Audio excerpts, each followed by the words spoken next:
Owing to a bit of disorganisation, Bertie slept through Halloween this year, and so this year's spooky story comes about a month late.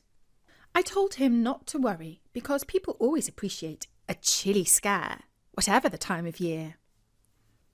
Mum was born on the 31st of October, which everyone knows is Halloween. The kids liked to joke that this was because she was a witch, but actually she was incredibly nice and totally normal. The date of her birth caused an annual diary clash for the family. Dad liked to take Mum out to a restaurant for her birthday, but the kids were excited about Halloween and wanted to dress up and go trick-or-treating. This year, Uncle Jeff and his girlfriend Jessica came to the rescue and offered to take the kids away for Halloween weekend. Jeff said the best place to celebrate the spookiest time of year was in the countryside, because far away from the city lights, you can see the moon and the stars, and you can feel much closer to the ancient spirit of the universe. Jessica said that Jeff was talking nonsense, but she always enjoyed long walks in the fresh air with her little dog Smoochies. It was a long drive. Both the kids were playing with their tablets, but Jeremy had forgotten to charge his overnight, and it did not last beyond junction 6 on the motorway. "Let me help you with that game," he said to Jemima, and he grabbed her tablet. A tug of war started on the back seat. "Hey, you two, behave!" said Jessica, turning round from the passenger seat. And then, hoping to distract the siblings from fighting, she added, "Let's see who can tell the spookiest story. You first, Jeremy. See if you can make me really frightened through the power of words." "Well, let me see," said Jeremy. "We have a teacher at school who is a vampire, and everyone is frightened of him because he comes up behind your chair in geography and sucks your blood." "Ooh, that's scary," exclaimed Jessica. "He's not really a vampire," said Jemima. "He just has pointy teeth." "Exactly like vampires do," said Jeremy. "Let's see if you can come up with a scary story or not." "Ooh, I'm so frightened already, and you haven't even said a word." "Well, my friend's house is haunted," said Jemima. "She lives near the town castle that used to be a prison. There's a secret tunnel that goes all the way from one of the cells into the cellar of her house, and the ghosts of the prisoners come along it and make spooky noises in her bedroom." "The sounds are just the wind in the oak tree," said Jeremy. "Well, I think that story is scary," said Jessica. "Mine's more of a riddle. Why couldn't Dracula get to sleep? Because he was busy biting people?" suggested Jeremy. "Well, maybe that too. But the answer is because of his coffin." Like coughing, coffin. Get it? But the children were not amused. It was Uncle Jeff's turn. He spoke as he sped steadily down the fast lane at 90 miles per hour. "I heard this story when I was in Australia earlier in the year. A couple were going across the outback when the sat-nav told them to turn off the road down a rough track. They thought it was a bit strange, but they obeyed the instructions. They drove on, and just as it was getting dark, they reached an old deserted house, and the sat-nav said, 'You have reached your destination.' And then it gave a wicked sort of laugh before adding, 'Enjoy your stay in the haunted homestead.' When they tried to turn the car around, it wouldn't move. They were way too frightened to go into the house, and so they spent the night in the car. All sorts of ghosts and ghouls floated up to peer at them through the windows, and they heard dreadful moans and screams coming from the house. In the morning, the car started just as normal, and they sped back the way they had come, and they found their way to the farm where their friends lived. Their friends told them about the ghost that haunts sat-navs, and regularly leads people to the homestead where 100 years ago a dreadful murder took place. The company that makes the sat-nav is completely baffled by this, and the only explanation is that it is supernatural. Oh, that's creepy, said Jeremy. Yes, Jeff wins the prize for the spookiest story. Can sat-navs really be haunted? Asked Jemima. Nah, said Jeff. There's no such thing as the supernatural. People are afraid of getting lost in the dark, and their imaginations play all sorts of tricks. And so they continued their journey to Somerset. A long jam on the motorway past Bristol held them up, and it was already dark by the time they were anywhere near their destination. Jeff turned on his sat-nav because he didn't know this part of the world. He programmed in the name of a village. It was called Hewish Cottonbois. Soon they were travelling down the country lanes with high hedges on either side. In 50 metres at the junction, go straight ahead, said the sat-nav. Thanks, Emily, replied Jeff. Who's Emily? Asked Jeremy. He calls the sat-nav Emily after his first girlfriend, said Jessica. I trust I won't end up inside a piece of electrical equipment one day. After they crossed the junction, they started to climb up a hill. Before too long, first mist and then fog cloaked the road ahead. Jeff slowed down the car. It was hard to see much further than the end of the bonnet. I'm scared, said Jemima. Don't worry, Jeff's a very good driver, said Jessica. I know, said Jemima, but this place is spooky. Let's go home. Jeff laughed. Home now? We're about 15 minutes away from our stay. But that proved to be one of Jeff's less accurate predictions. Emily told him to turn right, and as always he did exactly what Emily told him to do. Then she told him to turn left, and he turned left. This was a much narrower lane than before, and the tall trees on either side made it into a sort of tunnel. It was like they were travelling through darkness and time. Eventually they passed a few houses and came to the end of the road. Emily said, Bear right. But that's not a road, it's just a track, said Jessica. And it was. Well, Emily's not giving me much choice, said Jeff. And besides, I don't think I could find the way back. Better do as the old girl says. She's never let me down yet. And he pressed his foot on the accelerator. The gravel crunched and the car bumped. They went further into the woods and it grew darker and darker. Smoochies, who were sitting on Jessica's lap, started to howl. Ow! From the back of the seats, the kids were pleading. Please, Uncle Jeff, let's go back. That's not Emily's voice in the sat-nav. It's a ghost, and it's leading us into a haunted wood. And Jessica said, I don't think this can be right, Jeff. Even Smoochie seems to think this is the wrong way. And you know, dogs have an amazing sense of direction. Although Smoochie's is indeed a clever animal, said Jeff, when it comes to directions, I'll take Emily's word for it. The fog had crept down again, and it was hard to see the track ahead. And then, wow! Jeff spun the wheel because the car was skidding on some mud, and crunch! They went over some twigs and clunk! The front wheels were in a ditch. Jeff revved the car in reverse, but the tyres slipped, and they could smell burning rubber. That's blown it. I'll have to call for a roadside assistance, said Jeff. Roadside? We're not even on the road. We're in the middle of a forest, exclaimed his normally calm girlfriend. A haunted forest, clarified Jeremy. I don't suppose the breakdown driver will dare to come out here. It's way too spooky. Jeff looked at his phone. There was no signal. OK, I'll go back to those houses and ring for help from there.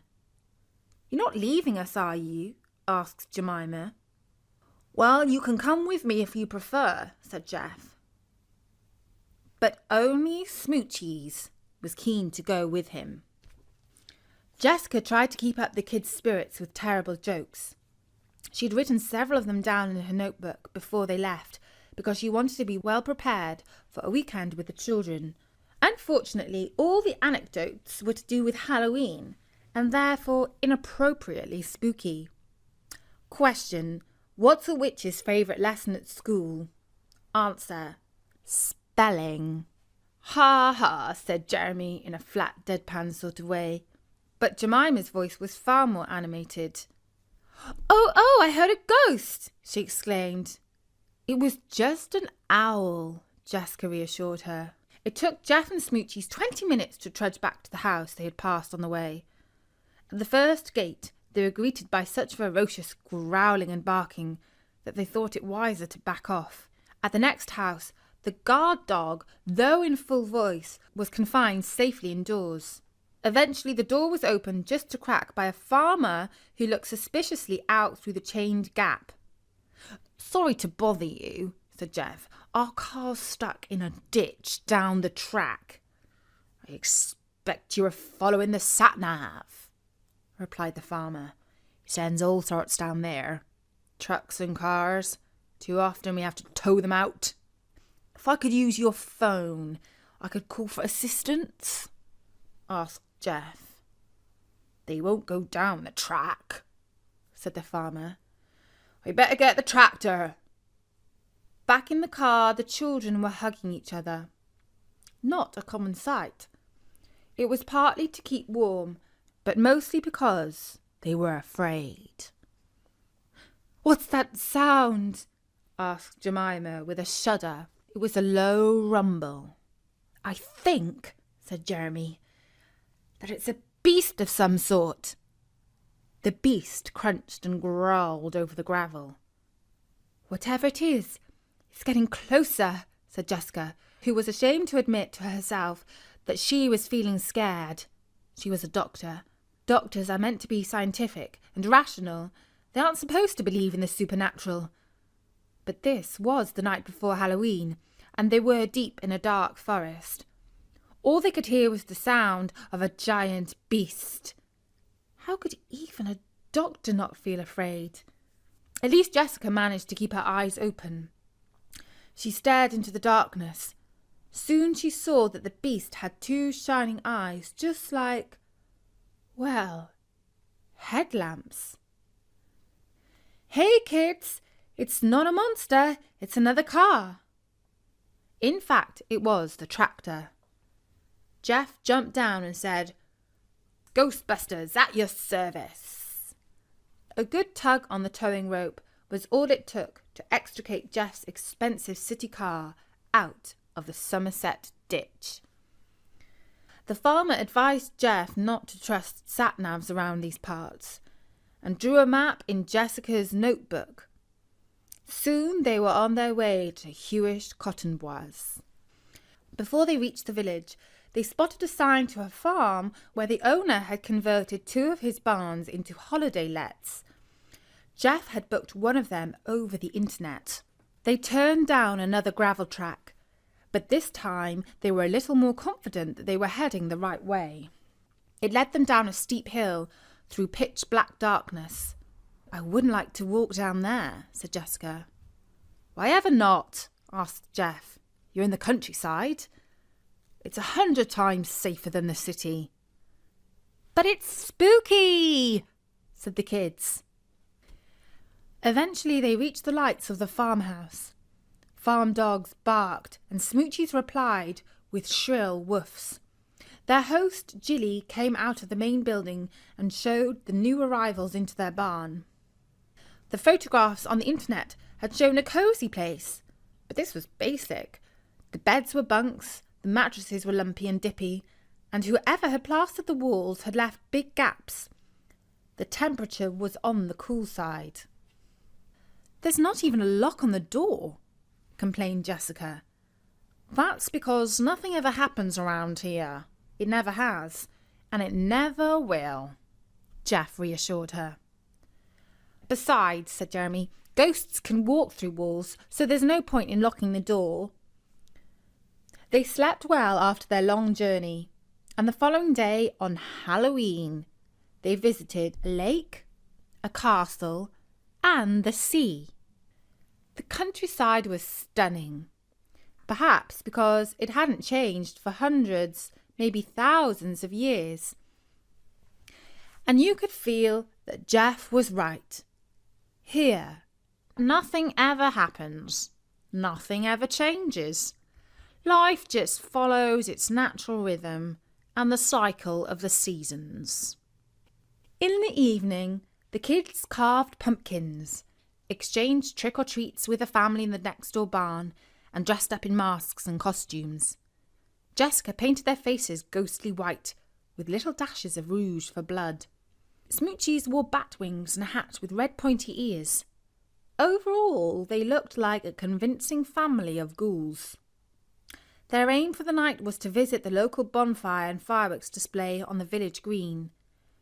In times past, fireworks were held on November the 5th to celebrate the failure of the gunpowder plot to blow up King James I at the state opening of the Houses of Parliament in 1605.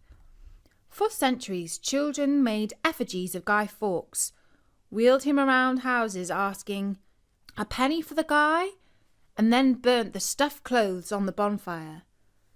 This was how Jeff and his brother had celebrated it in the dark nights of their childhood. But nowadays, in our United Kingdom of Great Britain and Northern Ireland, we have imported American ways, and our winter fun is held on Halloween. That night there was no fog. It was relatively warm and lit by a full moon. Jessica headed for the car, but Jeff said, "The village is just down the lane. Let's walk." "What? Through the spooky dark?" said Jeremy. "Exactly," said Jeff. "The best reason for Halloween is to confront our irrational fears, and you'll see they'll just melt into the night." "But my feet hurt," complained Jeremy. "Come on, no excuses. Any girls will be scared away by that costume of yours," said Jeff firmly. He shone his torch up the track, and that was the way they went. Jessica held Jemima's hand. Jeremy trudged 5 paces behind the others so that he could be in front if they had to turn and run from a spectre. They reached the lane where the main concern was to stay safe from cars. Jeff saw headlights ahead and made them stand on the grassy verge. The cars went safely past, and they marched on towards the village. 5 minutes later, they saw another flicker of lights. "To the side," commanded Jeff. But Jessica replied, "That isn't a car, it's a firework." A couple of bangs and some red and green stardust confirmed that she was right. Whiz, fizz, kapow went the next rocket. "We're late. The fireworks will be over by the time we arrive," said Jeremy. "We should have taken the car," chided Jessica. "This road takes the long and winding route." "Let's cut across the field," said Jeff. Everyone knew that there was no point in protesting. Uncle Jeff sprung over a gate, and the others clambered after him. The field was muddy and squelchy. "Are you sure this is a good idea?" asked Jessica. They were heading into pitch blackness, only occasionally illuminated by the festive explosions overhead. "Ooh, what's that?" asked Jeremy, pointing towards a giant shape that was distinctly moving. "Just a cow," replied Jeff. "Can't cows trample you to death?" asked Jessica. "Nah," said Jeff. "Do cows normally snort like that?" asked Jemima. The cow sounded like it had terrible sinus problems. Smoochie started barking like crazy. Boom! Boom! The ground shook. "Those weren't fireworks," said Jessica. "That cow of yours is stomping on the ground like... "A bull!" cried Jeff. "Run!" And they ran for their lives. Whether it was actually a cow or a bull, they didn't find out, because fortunately they all made it back to the gate in one piece. Did you see its eyes? Asked Jeremy. They were glowing red. It wasn't just a bull, it was a demon bull. Those are fireworks, said Jeff. But the kids and Jessica were convinced that its eyes really did glow in the dark. They watched the end of the fireworks from the safety of the road before making their way back to the barn, where they warmed up with bowls of pumpkin soup. "Well, kids," said Jeff, "don't you agree that it's a good thing to confront your irrational fears?" "Irrational?" spluttered Jessica. "What's irrational about being afraid of a deadly bull in a dark field?" "It wasn't a bull, it was a cow," insisted Jeff. "It was you who told us to run for our lives," replied Jessica.